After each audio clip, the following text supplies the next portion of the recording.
Всем привет, друзья! Меня зовут Ярик, и добро пожаловать на мой канал. Сегодня у нас будет очень прикольное видео. В прошлом видео я вам сказал, что попробую некоторые экспериментальные звуки, эксперименты со звуками в моих видео. И мне очень нравится, когда много различных аудиодорожек с разными звуками. И сегодня я решил попробовать сделать такое с различным шепотом и как-то его также обработать. Поэтому, если вам понравится подобное видео, обязательно пишите в комментариях. Я сниму такое же. И еще. Итак, все полезные ссылки находятся в описании. Если у вас есть какие-то вопросы или пожелания, пишите в комментариях. Я все читаю, все лайкаю. Ну а мы начнем. Сегодня будет много шепота. Читать мы будем сегодня Джейн Эйр, Шарлотты Бронте, Джейн Эйр. Вот, очень интересная книга, мне очень нравится. На английском, поэтому будет такой чисто неразборчивый шепот. Вот, поэтому давайте уже начнем.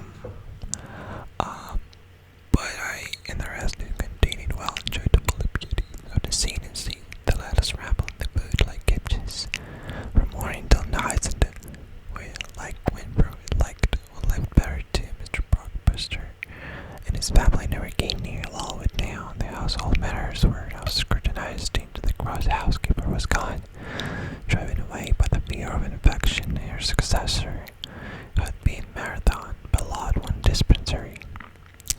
Unused to the ways of Arabal, provided with comparative liberty.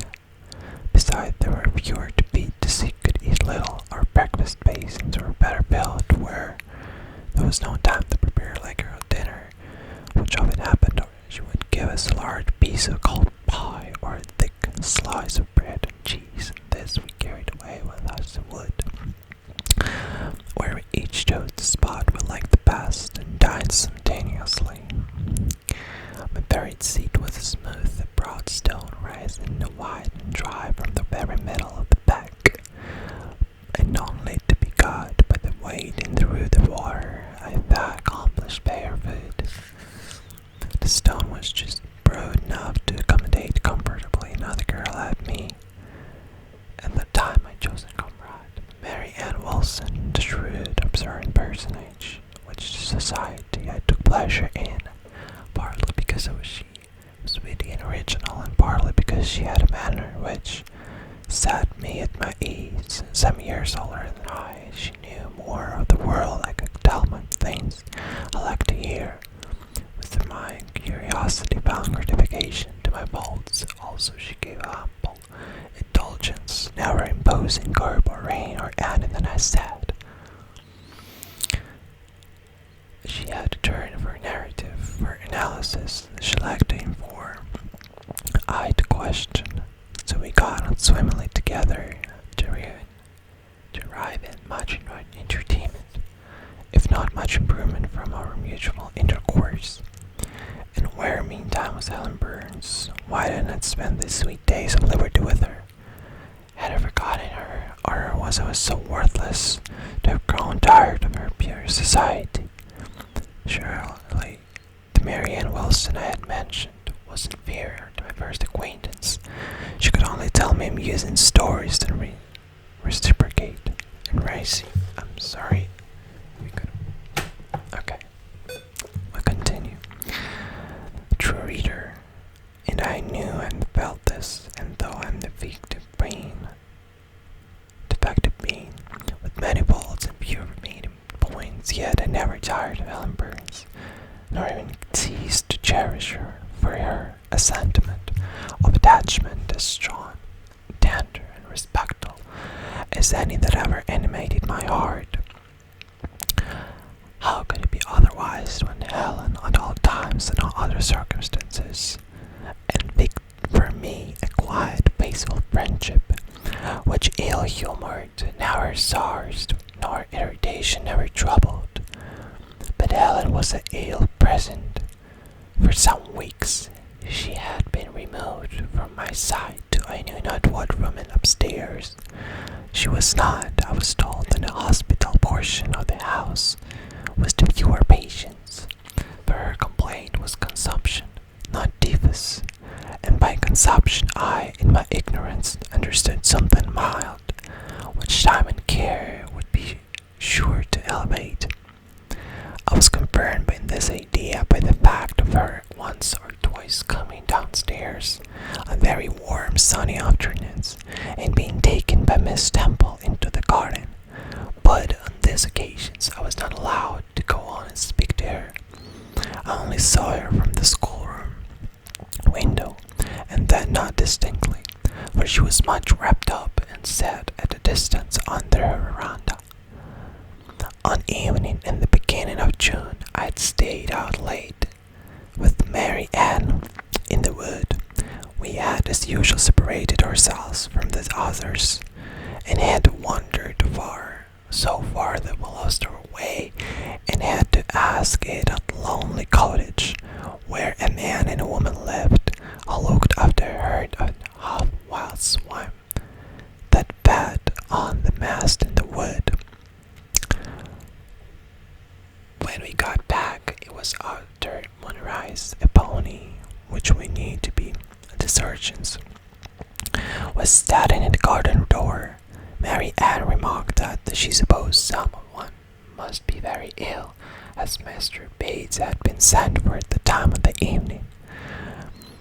She went to the house. I stayed behind a few minutes to plant in my garden a handful of fruits I had dug up in the forest, and which I feared would wither if I left them till the morning. This done, I lingered yet a little longer. The flowers smelled so sweet as we fell. It was such a pleasant evening, so serene, so warm. The still glow in west promised fairly another fine day of the morrow. The moon rose with such majesty in the grave east. I was nothing then.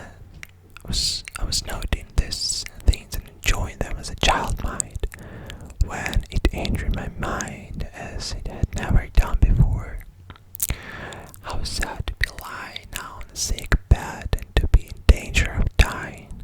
This world is pleasant, it would be dreary to be called from it, and to have gone to who knows where.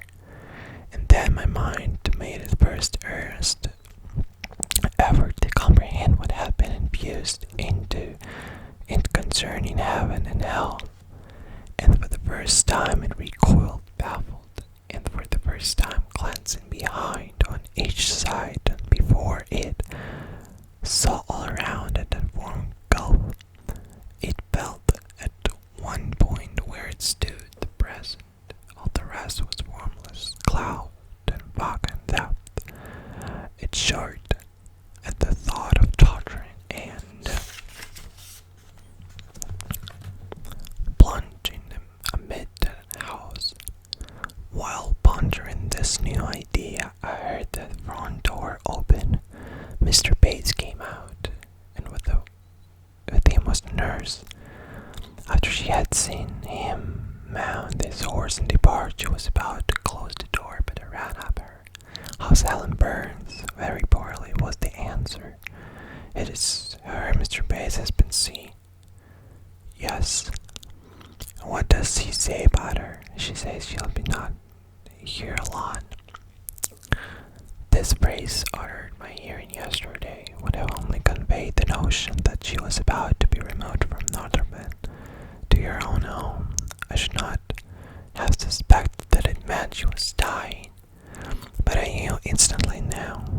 It opened clear on my comprehension that Helen Burns was numbering her last days in this world, and that she was going to be taken the region of spirits, if such region what there were.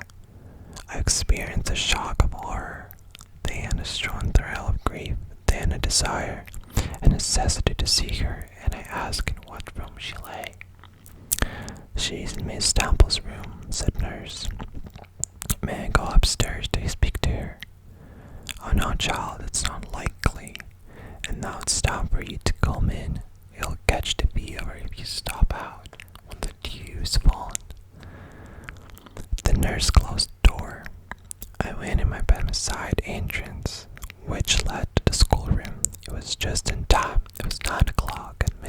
was calling the pupils